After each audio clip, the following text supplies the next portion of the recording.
નમસ્તે વિદ્યાર્થી મિત્રો. ધોરણ 5 વિષય પર્યાવરણ ચેપ્ટર નંબર 9 જમીન. ચાલો હવે આપણે આજે જોઈશું એક્ટિવિટી નંબર 3 પ્રવૃત્તિ 3. Collect the second time filtered soil and sieve it through the cotton pieces. બીજી વખત ચડાયેલ માટીને સુતરાઉ કાપડના ટુકડામાં ધીમે ધીમે ચાળો. What is left on in the cloth also observe the filtered component and note. કાપડ પર શું વધે છે તેમજ નીચે ચડાયેલા ઘટકનું અવલોકન કરો અને નોંધો. Separate the component left in the cloth from those filtered from the cloth. કાપડ પર વધેલ અને તેની નીચે ચડાયેલ બંને ઘટકોને અલગ અલગ મૂકો. Vote is left in the cloth, what is filtered out of the cloth. કાપડ ઉપર શું વધે છે તે અને કાપડને નીચે શું પડે છે તે બંને નોટ કરવાનું છે. એના પછી છે observation. Observe the filtered and left over component for first, second and third time. પહેલી વખત, બીજી વખત અને ત્રીજી વખત જે ચડાયેલા અલગ જે કરેલા ઘટકો હતા તે ઘટકોનું અને જે ચડાઈને બચે છે તે ઘટકોનું અવલોકન કરો. Think and say. વિચારો અને કહો.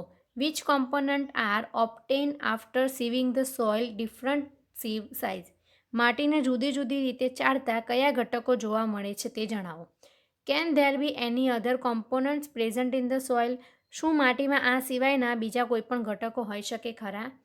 How do the amounts of different components affect the type of soil. જુદા જુદા ઘટકોના પ્રમાણથી માટીની સ્થિતિમાં શું ફેર થાય છે તે જણાવો અથવા નોટ કરો. બરાબર. ચાલો આગળ. Activity number 4. What do we need. આપણને શું જોઈશે? તો transparent plastic bag, transparent glass, સ્પેડ, lump of soil અને થ્રેડ. પ્લાસ્ટિકની પારદર્શક કોથળી, કાચનો પારદર્શક પ્યાલો, કોદાળી, માટીના ઢેફા, પાણી અને દોરી. What will you do. શું કરશો? Bring 3-4 lumps of the soil from the nearby farm from 1 feet deep by digging with spade. નજીકના ખેતરમાંથી કોદાળી વડે 1 ફૂટ ઊંડાઈએથી ખોદીને માટીના 3-4 ઢેફા લાવો. Keep 1-2 lumps of soil in the transparent plastic bag and tie its mouth with thread. 1-2 ઢેફાને પ્લાસ્ટિકની કોથળીમાં મૂકો અને તેના મોઢાને દોરી વડે બાંધો. Now keep this plastic bag in sunlight for some time. હવે આ કોથળીને થોડા સમય માટે તડકામાં મૂકો. After some time bring it to the class and observe. થોડા સમય પછી તેને વર્ગમાં લાવો અને તેનું અવલોકન કરો.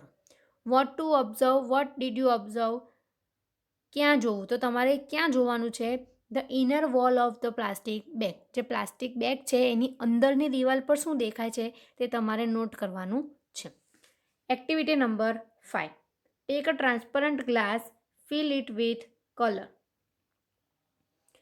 એક પારદર્શક કાચનો પ્યાલો લો, તેમાં પાણી ભરો. Now add a lump of soil to the glass. Observe what happens. હવે એક માટીનું ઢેફું લો અને તેને કાચના પ્યાલામાં ડૂબાડો. શું થાય છે તેનું અવલોકન કરો. Where to observe, what did you observe.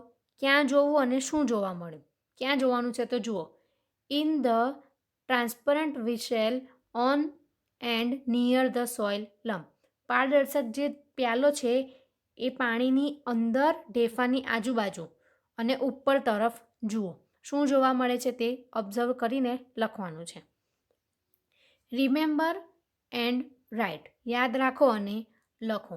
Which different things are obtain after digging the soil. જમીનને ખોદતા તેમાંથી શું શું નીકળે છે તે અહીંયા લખવાનું છે. ઓકે ચાલો હવે આપણે નેક્સ્ટ લેક્ચરમાં મળીશું. By everyone.